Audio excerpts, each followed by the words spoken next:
Hello everyone and welcome to Mr. E Things, and today we're talking about keyboards. Specifically, we're talking about the Keychron K4 version 1. The Keychron K4 version 1 is a 96% board, meaning that it has most of the keys of a full-size keyboard, except it's been all kind of smushed together. You still have the numpad, the navigation cluster, as well as your arrow keys, even the function row at the top, but it's all been pushed together. So if you want to imagine the size, it's about the same size as a TKL, but without sacrificing any functionality. So you'll see with my Logitech Pro TKL keyboard, it's about one row wider. And then if you were using a regular TKL board without such a big forehead, it's about the same height. So the Keychron K4 is really good in the sense of functionality, as well as maintaining a smaller footprint on your desk. This keyboard also comes with RGB backlighting as well as Bluetooth 3.0. The Bluetooth is compatible with both Windows, Android, Mac, and iOS. You can connect up to 3 devices by just pressing function and then either 1, 2, or 3. You can assign 3 different devices to connect to, as well as connecting through USB-C. The board also has a 4,000 milliamp hour battery, which charges through the USB-C as well, in which Keychron claims to have 240 hours of battery without the backlight on, which is amazingly long. I've never had a keyboard die on me. I'm not a big RGB user of the backlighting, but maybe every few weeks I'll plug it into charge, and it's been great. Now in 2021, USB 3.0 is a little bit outdated. I think the new version of this keyboard is coming out with USB 5.1.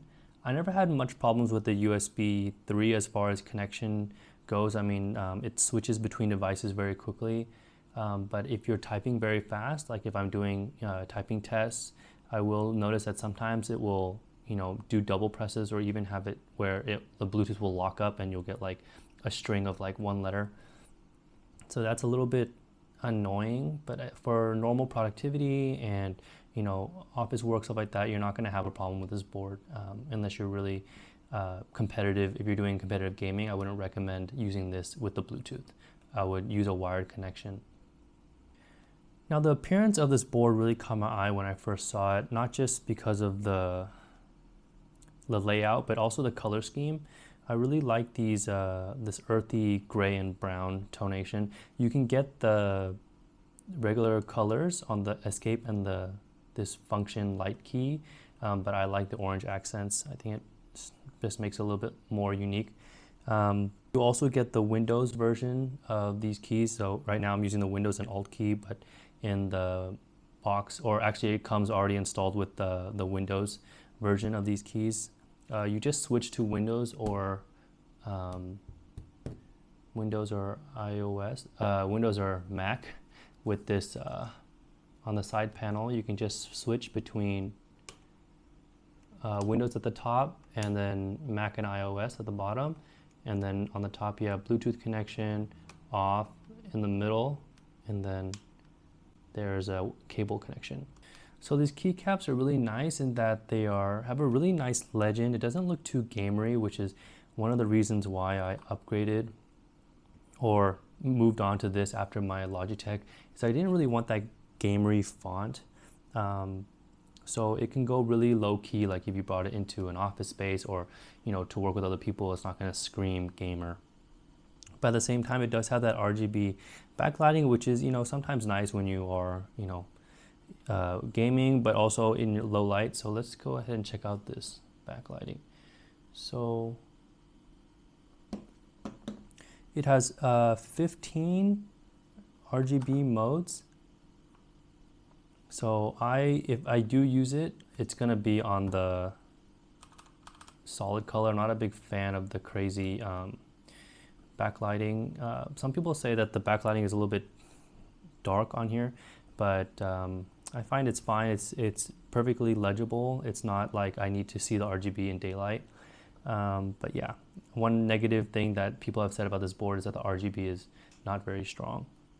So just by tapping this top right corner, we have this function light button, and we can cycle through the different USB modes.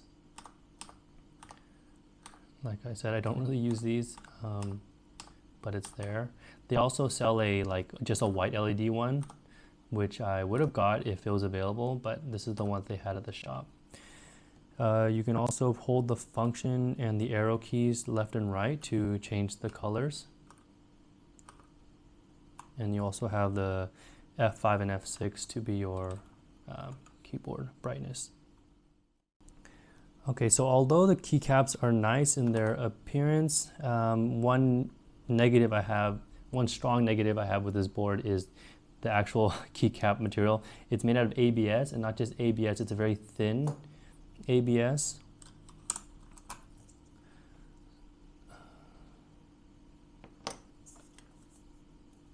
So it does give you that nice shine through and that nice crisp legend, but you also get a very cheap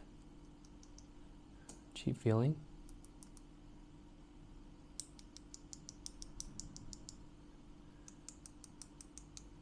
And that really comes through what you'll hear it in the typing test. And also the ABS means that this thing is a fingerprint magnet, and I don't know if it's just me and my hands, but you'll start to see oily marks on the keys, and even after a few weeks I started developing a shiny spot on my space bar. You can see it, there it is, where my left thumb, my right thumb rests on the space bar. And yeah, I'll admit that kind of annoys me a little bit, but so not a big deal. There's ways around it. Another negative about this board is the thickness. Now, people have talked about that it's uncomfortable to type on because it's a very thick boy. It's a little bit thicker than other keyboards. It also has a very flat profile. I mean, but I don't know. I think it's because a lot of us maybe started out typing on our laptops. I'm not really that put off by its flat profile. The version 2 is built at an incline, so if that is something when you're looking to. This does have flip out feet that will turn it into an 8.5 degree tilt, but it still doesn't solve for much. A lot of people, they say like it's too tall, meaning they have to crane their wrists too much, and it's really uncomfortable. I can hover my wrists when I type, but even if I lay my wrist on the ground, it doesn't bother me that bad. But of course, there is a solution for this, and that's called a wrist rest. Now, Keychron comes with they have their own wrist rest for sale. This is just a cheap wooden wrist rest that I found online. But there is one available on Keychron. I think it has like their logo here, and it's I think it's glossier, but this one's really fine for me. I think it's a soft wood. And I think a lot of people asked that, like, is wood comfortable when they first saw the Keychron advertisement with the wooden wrist rest? And yeah, actually it's really nice. And so this is my preferred way to use this keyboard, with the wrist rest and with the 8.5 degree tilt. So if I was to recommend this board, which I do for people that are, just looking for a step up from maybe what other manufacturers provide, such as, moving up from like an Apple keyboard or their laptop keyboard, I would definitely recommend this, especially if you were switching between Windows and Mac.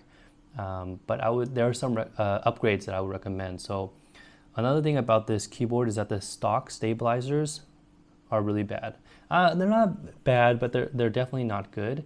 And the board is not hot swappable, or mine isn't. I think there is a version that does have hot swap to it. But if you get the version that's not hot swappable, you'll have to lube the switches or lube the stabilizers in a way to get rid of a lot of that rattle. So for me, when I lubed my stabilizers, I just got a long brush. Let me grab my brush. Unfortunately, I've done all this stuff already, but I'll just demonstrate it. So I got my brush, I got some dielectric grease, and I went ahead and put it here in between the stabilizer, the housing, and then the stem. Not on the stem, but on the sides of the housing. And I also pushed down the switch, and then I just, jammed my brush with some Krytox 205 G0, and I just kind of brushed along the sides of every switch, and that really helped a lot. I wish I did this sound test before I did all that, but unfortunately, I lubed it like a long time ago. Yeah, another improvement I would say when you replace the keycaps, definitely go for PBT. PBT is another type of plastic, but it's usually much thicker, and it has a better sound. The thing is that PBT is hard to find which shine through, and there are a couple PBT keycaps which shine through, but they're a little bit, gamery font, which I don't like. So I'm over RGB, honestly. So when I moved up to a PBT keycap, I didn't really miss my RGB lighting, to be honest. So I will go ahead and show you what this board sounds like with PBT caps as well as stock. So let's start with the stock caps. Oh, one more thing. If you want to replace the keycaps, you have to be aware that you need to get a set with 1U modifier keys on the right, Control, Function, and Alt. And then you also need to make sure that it has a 1.75U right shift. But besides that, it's pretty standardized. I think most keyboard sets that can cover a full-size keyboard will come with these kind of units. Okay, so onto the sound test.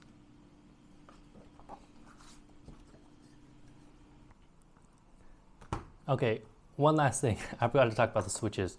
So, this board is using Gateron Brown switches. I know a lot of people poo-poo on brown switches, but when I first started out, I thought they're not that bad. I think the biggest deal with the brown switch is that it's not tactical, like at all.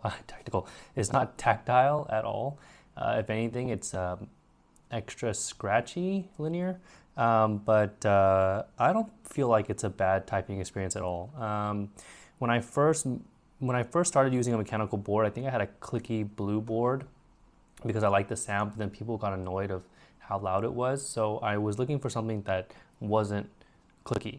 When I tried the linear reds for the first time, I thought it just felt so strange having like a key with no feeling, just kind of smush down, linear feel, which now I love. But now compared to like what I've used now is like a dark jade or a Moyu black, it's like a super tactile switch. Yeah, coming back to browns, they just feel kind of crunchy. I don't know, more scratchy. So anyways, I think for people starting out though, most of my friends that have tried my board, if they aren't nerding out over keyboards like we do, they don't notice it at all. I think the biggest thing they notice is the amount of key travel. But anyways, this board comes in Gateron reds, blues, and browns. There's also optical switches, I believe, and like I said before, there's a hot swap version where you can put in any other key switch that you like. Okay, let's do the sound test now for real. All right.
Okay, that was an SA profile. I'm gonna try a cherry profile.